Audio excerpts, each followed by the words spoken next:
moving on to putting the other side of the cabinet on it. That looks awesome. So here we go.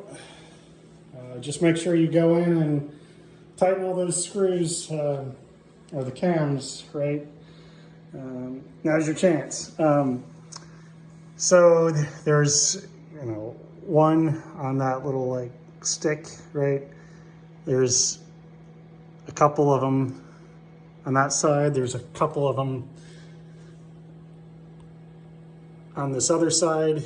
I don't know, there was probably like 6 of them that I had to put in, but I started taping some of this stuff. I'm gonna put the panels here, and I'm going to flip this sucker on its belly here so it's right side up. All right, she's turned over.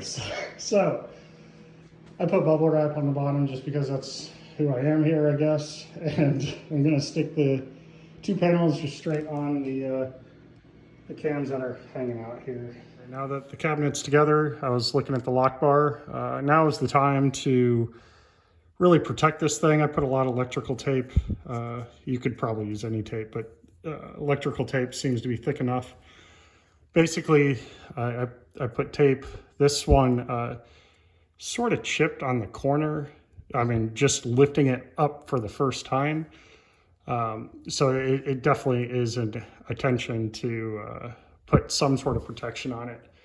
I did it on both sides, but basically these little things, it's holding this up, but then when you're lifting it up, if it's not absolutely perfect, and this is not any fault of the assembly process, it's a tight fit.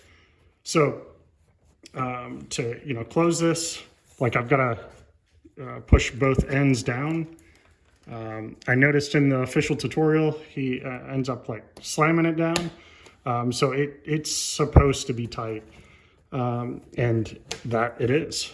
But you can see there, like that's working here. The little corner here kind of freaks me out a little bit because you can kind of see the little spot there, but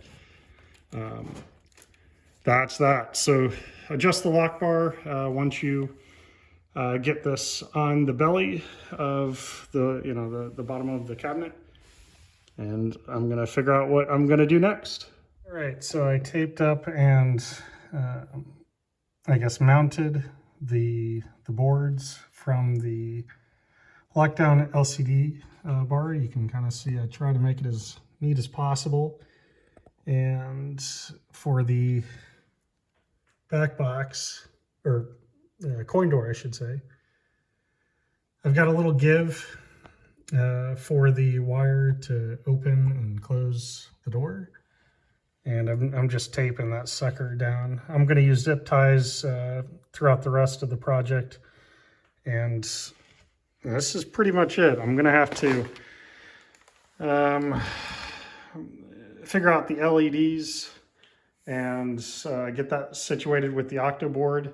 But after that, I just need the main guts for the SSF and the solenoids, and this thing will be ready to rock and roll.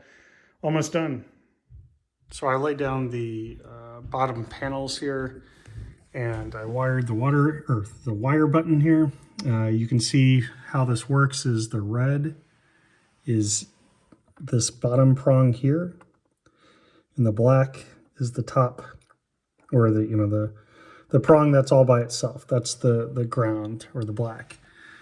So that's really all there is to it. I had leftover daisy chain, I guess parts. So I just like broke off one of those daisy chains ends. They just fit really snug on the switch itself. I suppose if you don't have them, right, I mean, you could really just kind of twist the wires in between the little hole on the switch. Like each one of those prongs have a little hole. You could just kind of weave it in there, I guess, if you really had to. But that's all there is to it. All I got to do is plug in the other end into the PC and the motherboard, and that will work just fine. Gonna figure out what I'm gonna do next. Maybe I'll put on the legs. I'm not quite sure, but I started placing I guess, the plugs into the power switch here. I labeled everything. I just have the coin door light and the monitor that's in the LCD bar here. I've got to install the back glass there. I mean, this is pretty much finished. I've got to get the Cleveland design components and stick that stuff in there. But I've also got to get the octo to connect to the LEDs, so that's all functional. So that might be my logical next step here. Let's see. In the octo and the teensy, this is controlling the LEDs. The octo has 2 Ethernet jacks here. I suppose I'll get it, and you know, we're gonna, I guess, insert the ends here. I've got, it looks like a Cat 6 and a Cat 5 cable. The Cat 6, yeah, I don't think it's going to matter on if it's Cat 6 or Cat 5 here, but just find the wires that you've got, you know, for your Ethernet. And the important bit is the length. The Cat 6 that I found is 7 feet long, and then the Cat 5e is 6 feet long. I didn't have a 12 to 13 or 14, you know, size wire here. Basically, it's recommended that you're getting at least a 12 to 14 size. And I've got a 7 and a 6 here, so we're good there. I'm right in the middle here. But one of these ends are going to get clipped on both of these wires. And then I'm going to strip a foot long amount of, you know, I'm going to de-wire basically for a foot long. I'm just going to like take a razor blade to open this up and peel out the inner workings, all these different colors here. We need these exposed. So I'm going to go ahead and do that, and then I'll show you what it looks like here. I'm just literally going to clip off the end here and then start peeling this back here. So I slowly peeled back the sheath of the Ethernet cables. You can see that I've got, what is that, like 15, 16 inches. Should be more than enough. And then what I've done is I've just plugged in the other ends into the octo, which is this main board here. And the teensy just kind of fits right on top of there. The teensy I bought already pre-assembled, so I didn't have to like solder the pins, which to me that'd be a nightmare. So I spent, I think, 5 or 10 extra bucks, and it was all soldered for me, so less of a hassle there. I'll put the links in the description as I complete the build. I'll go back and in all the videos I'll post the entire like Amazon list per se, or the things that I purchased if it didn't come from Amazon. Only other caveat here is the blue wire, which is the Cat 6. I just had to snip this out. This actually separates the wires. I guess that's why it's faster than the Cat 5, but you can still kind of see you know, what it's actually doing. It's just it's separating the wires. Cat 5 didn't have that, so I don't think there's going to be an issue here. The wires are slightly thicker. You really can't tell otherwise. They're wound tighter, which makes it faster, I suppose. Anyway, so now I've got to figure out where I'm going to mount this sucker, and those ends are going to connect to the LEDs somehow.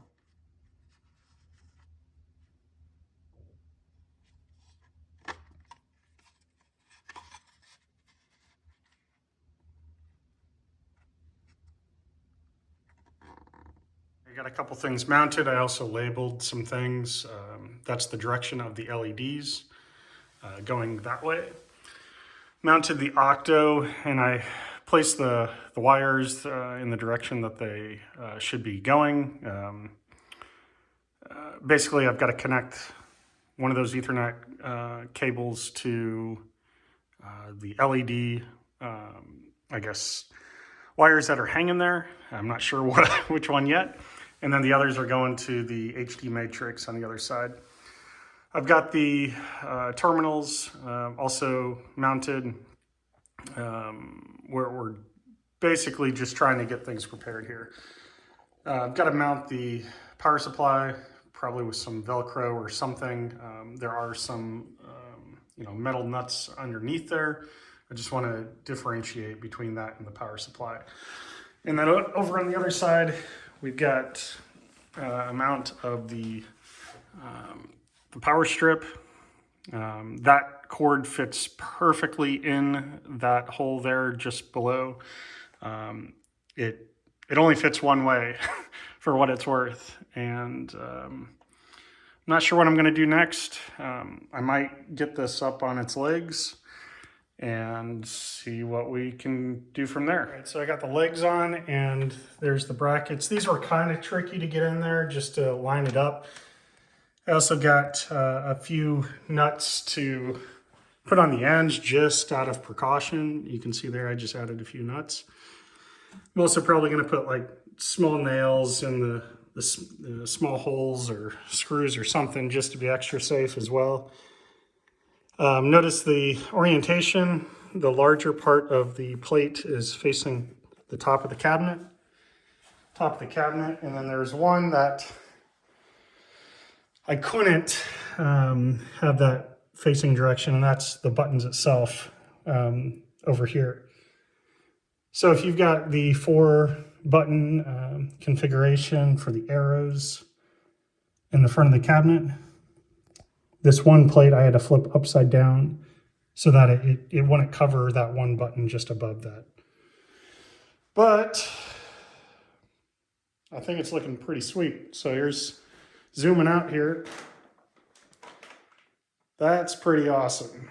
All right, so the next step, I've got to figure out this level solution. What I mean by that is you're going to want to adjust the feet, which again, you're just unscrewing that nut so it's loose and then twisting the feet. I've already done this, but you can see the level here. This is the one that matters. You want that in the middle. This one has not a chance on, this is the forward slope. So I could consider like moving that up more in the middle by lifting the front legs up. I might do that for the back glass. But in terms of the front of the cabinet,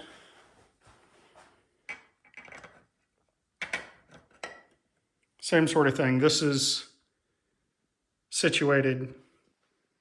This one's got no chance. So all in all, looking pretty good.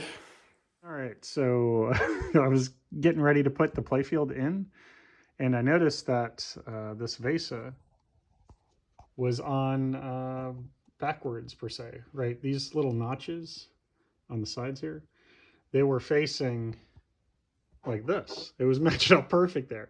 So what we got to do though is get those little notches on the sides here, side to side. So I just took some measurements. I took some of the scrap, like shipping material. This is the vinyl exterior, and what I did was I just laid that on top, and then I just poked the holes on where all this stuff is. And I think this is going to work. I'm going to buy another one of these. These are very handy on the outside because I think I'm going to attach like a ribbon cable or something so I can like pull if I need to like start the lift per se. But being on the outside here, it's not going to be too good, right? Because you've got a really long cable. But from side to side, that works out pretty good. So what I'm going to do is I'm going to buy another one of these, and I'm going to line it up. This is why I was marking it all up, because I was considering, does that line up to the X and the exterior here? And I think the answer is yes. So what I'm going to do here is it's going to be something like that, and the bracket lines up perfectly like that, but just notice that this side has extra holes than that side. And what that means is it could be a little off center. I'm not quite sure yet, but, or one side's gonna have more support on the metal, right?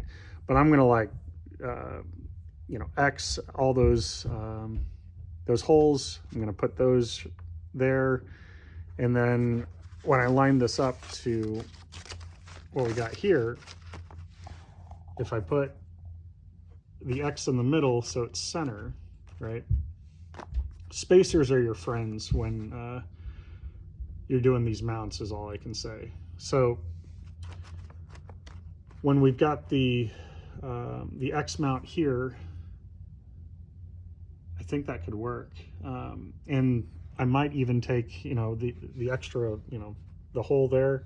I might take like you know, an I bracket and just mount it to the wood to this, so that this is like super secure. But I don't know if I'll do that yet. But first I want to just make sure that this is going to get lined up. I really think this is going to center pretty good here. I'm going to give it a shot, but lesson learned.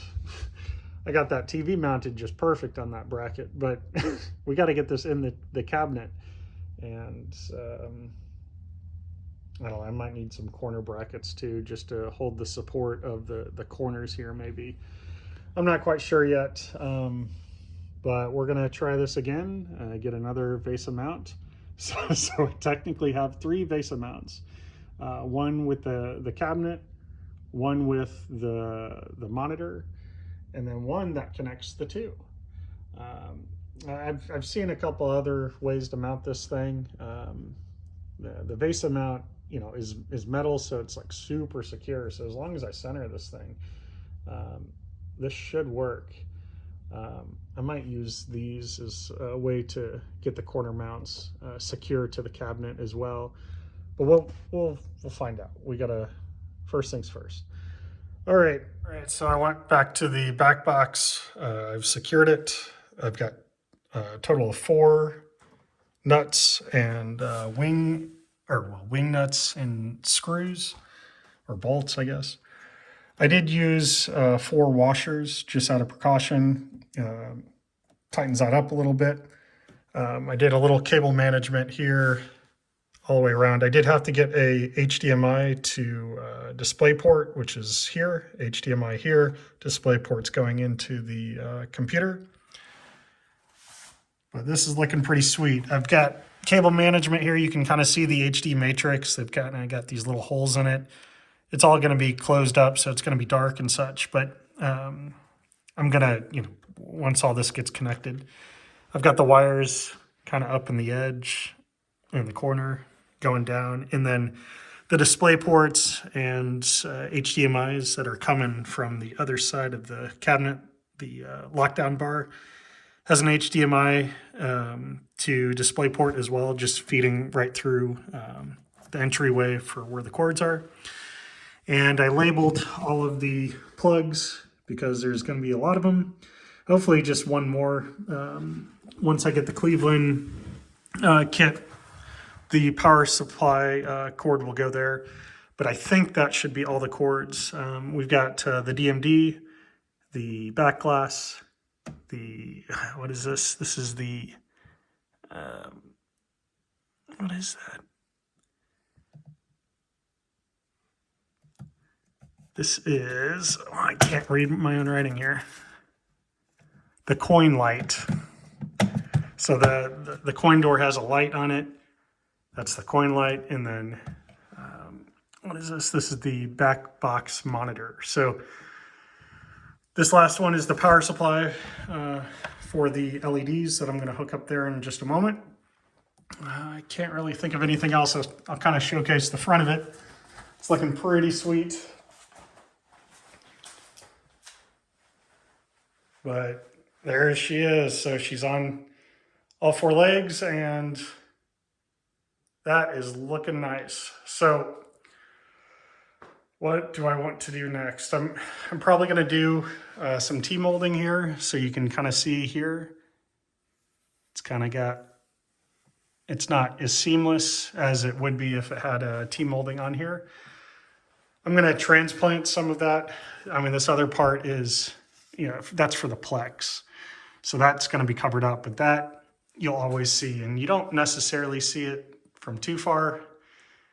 I guess in real life, you see it more than you do on camera, but you can definitely see it there if you zoom in here. So I'm going to transplant some T-molding from some of these other panels that I'm not going to use. Remember, this is extra that you probably won't have unless they screw up. Yeah, I don't know, you might have some. I've got two. I've got one that was damaged, and then one that didn't have the art blades on them. So I'm gonna go ahead and take off some of this T-molding there. And if you know nothing about T-molding, it's literally just plastic with a little shape of a T with a plastic nook there. And I'm just gonna slide that in the little nook that was bothering me a little bit. I'll go ahead and show that off in just a minute. All right, so I just transported a little of this T-molding from the messed up panel. You can see here, that is what we're gonna be covering up, and I think this is gonna be awesome. So there's not a whole lot that you even have to do here, but just pushing that in there, there's the difference here. So, man, it looks so much cleaner here. So I haven't done like really any of the work yet, but I'm just gonna cut that off, and then I'm gonna like round it just a little bit. Just take that little like corner off, just so it looks more seamless.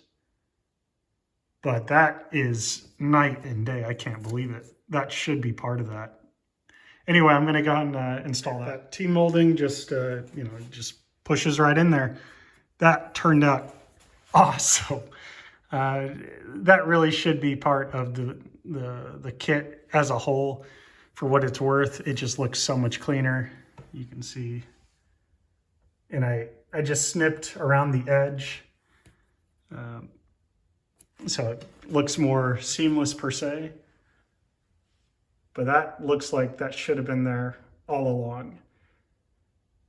All right, so I got to think about what I'm going to do next, but these little steps, I don't know about you, but I cannot function otherwise. These steps make this a lot less overwhelming for me. Probably going to hook up that power supply, I guess, with the cord that I've got.